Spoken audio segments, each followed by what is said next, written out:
In a good way.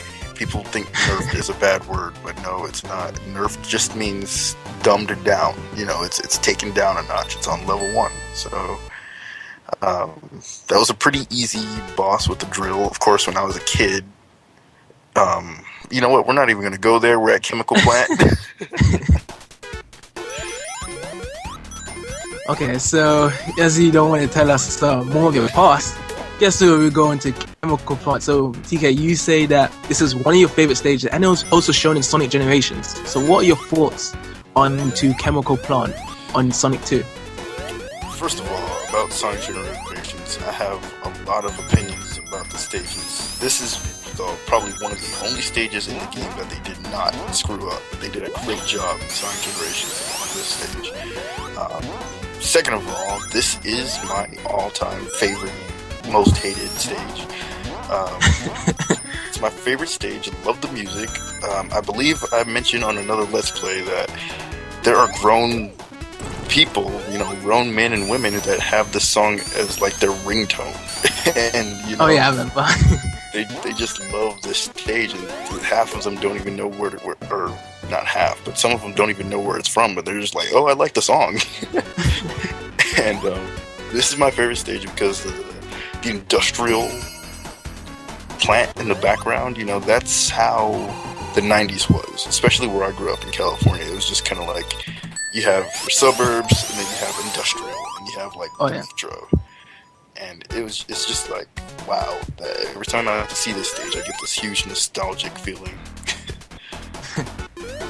That's true. Like, Chemical Plant was a fun stage because it actually exploited much of the rolling ability, and you can go as fast as you want to actually reach higher platforms. And that's what kind of followed through into Sonic 3 and Knuckles as well, is that they actually experimented more of the rolling feature, and that you can go much more faster as you can. And also with the spin dash, is that they actually added in this kind of small feature, but it was much more better implemented in Sonic 3, which was revving the spin dash. And basically, if you just charge up the spin dash normally, you slowly roll like in the stage. And if you rev up the spin dash multiple times, that you would go extremely fast. Right. That is, well, you can do that in here too. Yeah, you can do it, but it's much more better in Sonic 3 how they do it. That was one of my favorite things growing up, just revving the spin dash pretty much, which is probably why I like cars. Sneaky Sega, sneaky, very sneaky. I really like cars. I really like going fast. So this was those physics were perfect. The rolling physics in Chemical Plant is it sells the stage pretty much because you like the stage and you really don't know why, and then you notice that it's because you're moving so fast. Oh yeah. And also with the spin dash revving, it didn't stop there with Sonic 3 and Knuckles, because in the 3D game, there's only 2 3D games that actually did it.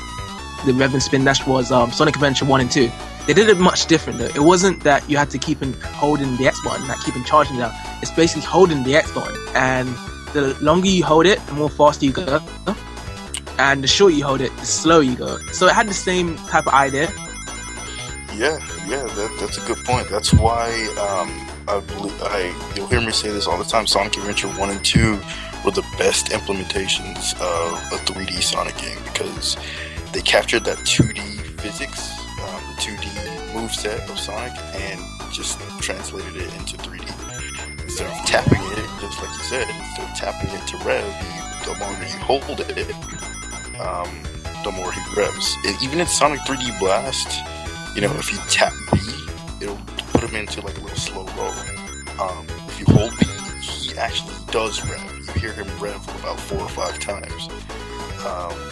Whereas in Sonic Adventure 1 and 2, he just kind of like has this charge. Like he's revving once, but it's charged. And either way it goes, they implemented it pretty good in the 3D games. Like I said, spin dash is like my favorite move. I'm not too much of a fan of the homing attack. Don't get me wrong, I love it, and I don't want to see it go anywhere. But spin dash definitely takes the cake. Yeah, like Spin Dash is definitely one of my favorite moves, but I was more into the upgrades, like in Adventure 1 and 2, that actually kind of was much more of my favorite moves, but more away from that, like we don't want to discuss other games, but more into Sonic 2 now, is that we've actually collected 4 Chaos Emeralds, and we are now into our 5th one, so we're still having problems trying to collect the Chaos Emeralds on the first go, because that Sonic 2 with Tails is pretty hard, so you gotta feel it for Death to All here. Yeah, Death to All, he just brings it home. Every freaking game we ever play, he's just like flawless with it. He's messing up a few times in these special stages, but he's getting through it okay. One thing we can count on Death to All is we'll probably see Super Sonic in every 2D game that he plays. Yeah, not to mention Super Sonic in our Sonic 4 Episode 1 Let's Play.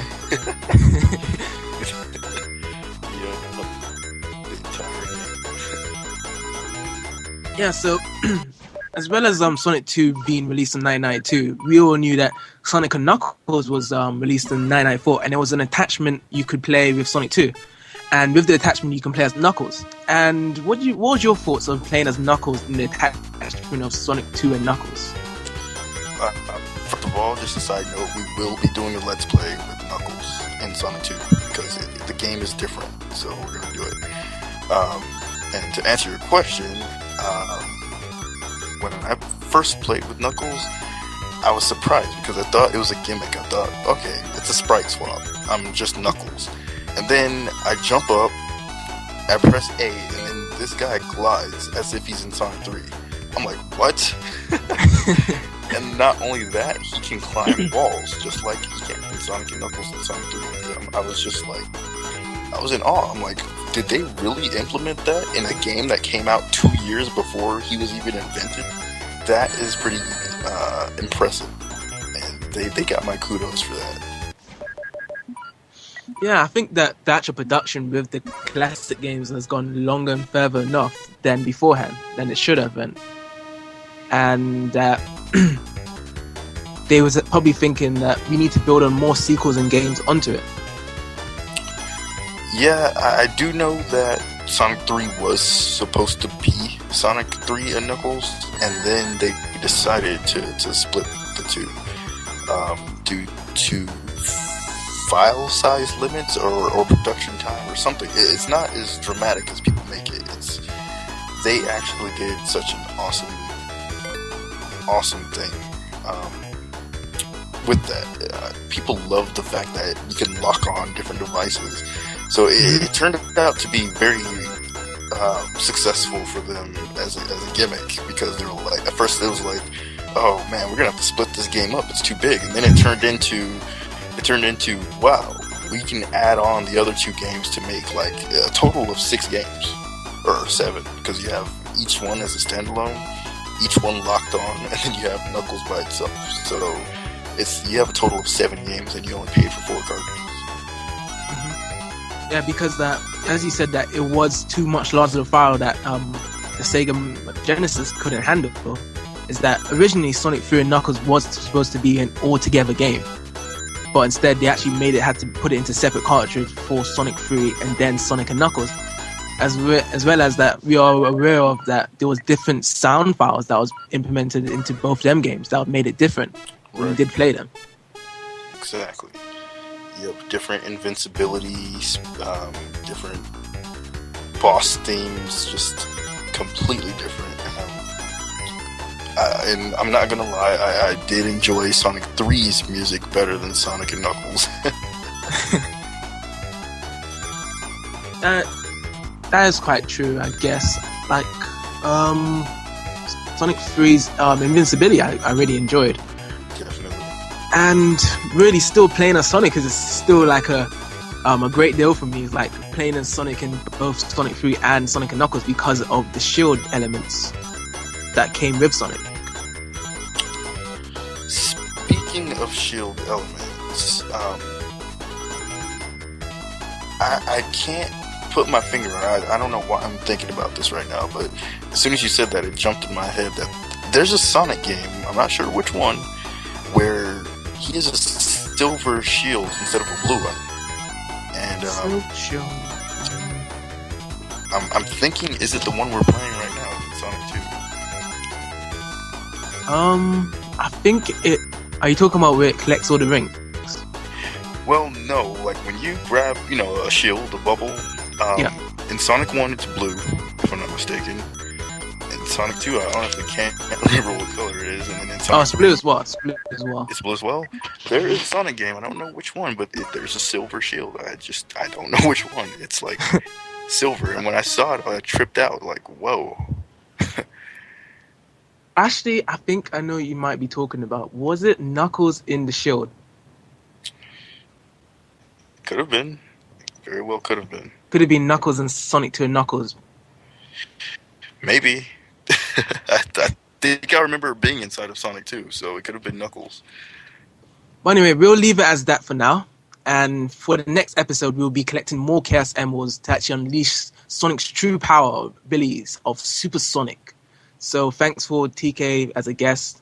Thanks for DeathToll for the gameplay. And thanks to Sith426 for his videos and advertising for us. Check out his channel, www.youtube.com/6warrior26. So until then, guys, bye-bye.